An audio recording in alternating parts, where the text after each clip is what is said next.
చాలా థ్యాంక్స్ అండి. ఎందుకు? ఎంతో హెల్ప్ చేశారు. నేనే తిరిగి ఏం చేయలేకపోయాను. కొంచెం బడ్జెట్ టైట్. త్వరలో ఇచ్చేస్తాను. చచ్చా, ఇప్పుడు అక్కర్లేదు. అవసరమైతే నేనే అడుగుతాను.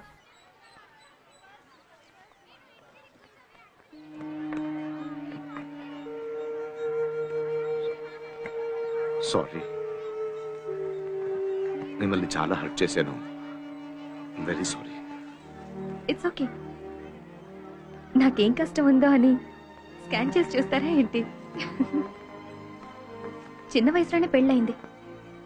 సడన్ గా ఒకరోజు మొగుడు నన్ను వదిలేసి వెళ్ళిపోయాడు. అప్పుడు నాకు 2 పిల్లలు. పిల్లల్ని బాగా చదివించాలని ఆశ. మీలాగే అమ్మ నాన్నల్ని బాగా చూసుకోవాలి. మురికి కాలువలో తెలియక పట్టానని చెప్పలేను. అలా అని నాకు నచ్చున్నానని కూడా చెప్పలేను. అయిపోయిన దాని గురించి బాధపడి ప్రయోజనం లేదు. పిల్లలు మంచి రెసిడెన్షియల్ స్కూల్లో చదువుకుంటున్నారు. అమ్మ నాన్న కూడా బాగున్నారు. అది చాలు.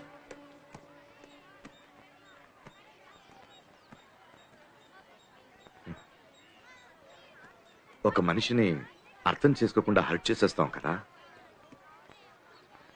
కానీ ఎన్ని సమస్యలున్నా మీరు నవ్వుతూ ఉన్నారు చూడండి. మిమ్మల్ని చూస్తుంటే చాలా గౌరవంగా ఉందండి. మీకు నేనేం ఇవ్వలేకపోయాను, బట్ మీకోసం ఒక స్పెషల్ పచ్చడి తయారు చేశాను. డయట్ పచ్చడి. మీలాంటి వాళ్ళకి బాగుంటుంది.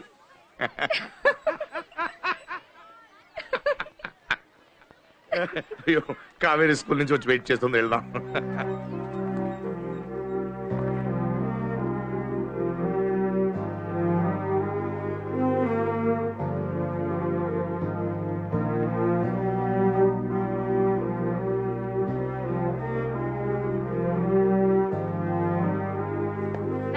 ఏంటమ్మా? ఎక్కడికి వెళ్ళిపోయారు నాన్న? అన్నీ వాళ్ళ క్లాస్ టీచర్ వచ్చారు. ఒక నిమిషం అండి. Madam, madam, sorry sorry sorry madam. Karthik ని ఏదో పక్కన పార్క్ లో రౌండ్ తీసుకెళ్ళాను. లేట్ అయిపోయింది. I'm sorry. It's okay. Karthik ఎలా ఉన్నాడు? దో ఎప్పటికైనా నయమవుతుంది అన్నారు డాక్టర్. చూస్తూ ఉండండి, త్వరలో స్కూల్కి వచ్చేస్తాడు. ఖచ్చితంగా. మా అందరి బ్లెస్సింగ్స్ కార్తిక్ ఉంటాయి. అయ్యో, రండి లోపల రండి. కాఫీ తాగుతారు గాని. నాకు టైం లేదు. రండి మేడం. ప్రిన్సిపల్ మిమ్మల్ని స్కూల్ కి రమ్మని చెప్పారు. ఒక లెటర్ రాసి సంతకం పెట్టాలి. ఏంటా లెటరు? ఆల్రెడీ ఇంతకు ముందు మాట్లాడిందే. ఇప్పుడున్న పరిస్థితుల్లో కార్తీక్ ఎగ్జామ్స్ రాయలేడు. Next year 10th. అందుకే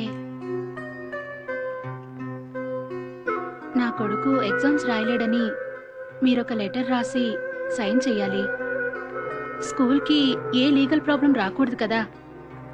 క్యూర్ అయిన తర్వాత మళ్ళీ జాయిన్ చేయొచ్చు. No problem. అంటే ఏంటి? నా కొడుకు ఇలాగే లైఫ్ లాంగ్ కోమాలే ఉండిపోతాడని డిసైడ్ చేసేసారా? చూస్తున్నారుగా, బ్రతికే ఉన్నాడుగా, చచ్చిపోలేదే.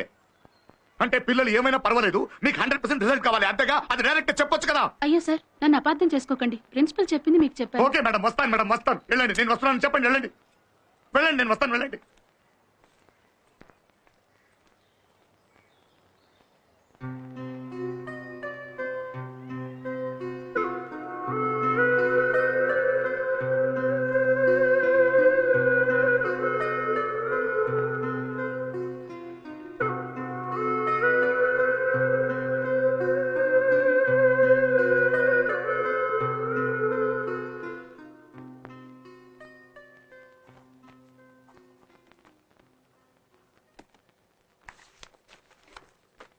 Sorry Subbu, it's only formality. లాకర్లో మీ పిల్లడి వస్తువులు ఉన్నాయి. ఖాళీ చేసిస్తే వేరే పిల్లలకి ఇస్తాం. సార్ సార్కి కార్తీక్ లాకర్ చూపించు. సరే సార్, రండి సార్.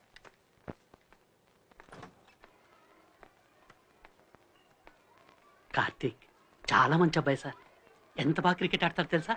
అబ్బాబ్బాబ్బా, ఇక్కడ పిల్లలందరూ అరే ప్యూన్ ఇట్రా రా పోరా అని పిలిస్తే కార్తీక్ మాత్రమే అనయ్య అని పిలిచేవాడు.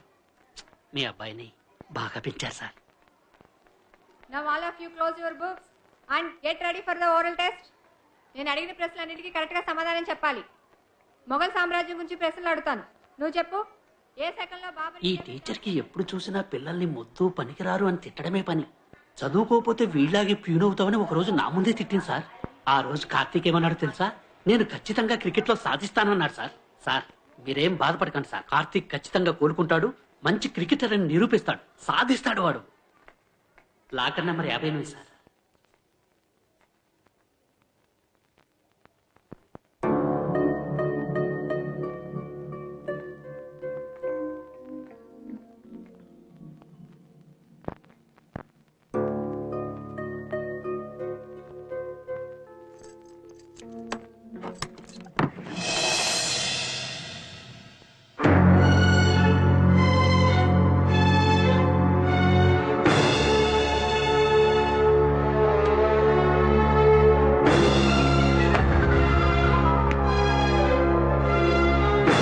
కార్తీక్ ఇష్టమైన క్రికెట్ వద్దని ఇష్టం లేని చదువుని ఫోర్స్ చేస్తే ఊరికి వెక్కదు.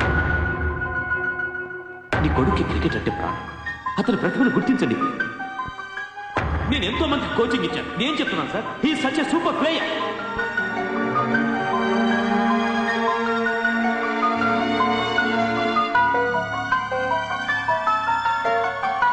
నైన్త్ క్లాస్ చదువుతున్నావు, టేబుల్స్ కూడా రావు. అసలు నీకేం తెలుసు? క్రికెట్ క్రికెట్ తెలుసు నాకు. ఇలా ధోని ఫోటో పెట్టుకొని వాడు బయోడేటా కంటెస్ట్ చేస్తే వాడిలో అయిపోతావా? ఎందుకు అవ్వకూడదు? ధోని నా ఇన్స్పిరేషన్. చూస్తూ ఉండు, ఏదో రోజు నేను రంజీ ట్రోఫీ ఆడతాను.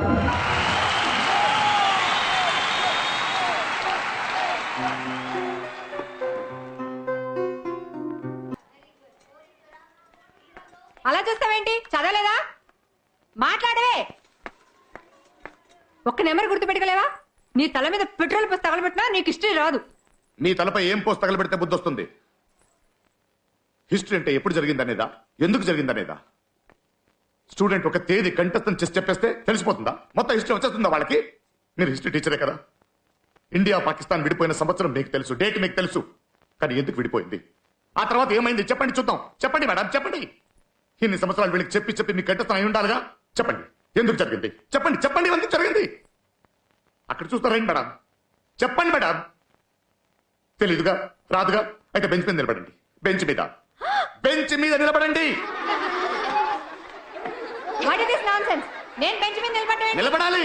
మీరెవరండి చెప్పడానికి? Get out. ఏ అందరూ నిలబెట్టారు కదా, మీరు నిలబడండి. నేను నుంచోను. Shut up. నించోవాలి మేడం, Are you mad? నించోవాలి. Shut up. Shut up children.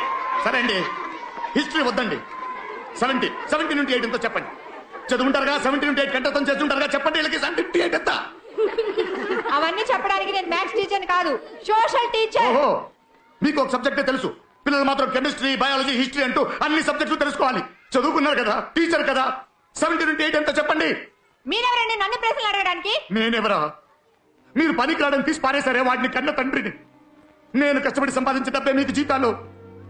నేను నిన్నే కాదు నీ చైర్మన్ కూడా అడుగుతాను. 70 నుండి 8 ఎంతో చెప్పండి లేదా బెంచ్ మీద నిలబడండి. వాచ్మ్యాన్. బెంచ్ మీద నిలబడండి. వాచ్మ్యాన్. బెంచ్ మీద నిలబడాలి. వాచ్మ్యాన్. నిలబడండి బెంచ్ మీద. Silence. లేదా 70 నుండి 8 ఎంతో చెప్పండి. ఏం జరుగుతుంది ఇక్కడ? సుబ్రహ్మణ్యం, ఏంటిది? చదువుకున్న వాళ్ళ బిహేవ్ చేయండి. మీరు చదువుకున్న వాళ్ళ కదా సార్, చెప్పండి సార్. 70 నుండి 8 ఎంతో చెప్పండి సార్, చూద్దాం. చెప్పండి సార్, 70 నుండి 8 ఎంతో చెప్పండి సార్. వీళ్ళందరికీ చెప్పండి సార్, చూడకుండా టపటపటమని చెప్పాలి సార్. వాచ్మెన్, తీసుకెళ్ళవా? అరే ప్రిన్సిపల్ కదా, చెప్పండి సార్. చెప్పండి సార్. సార్ వదలండి సార్. నా కొడుకుని కొట్టేలా చేశారు కదా, ఒక్కరిని కూడా వదలను. వదలండి. నేను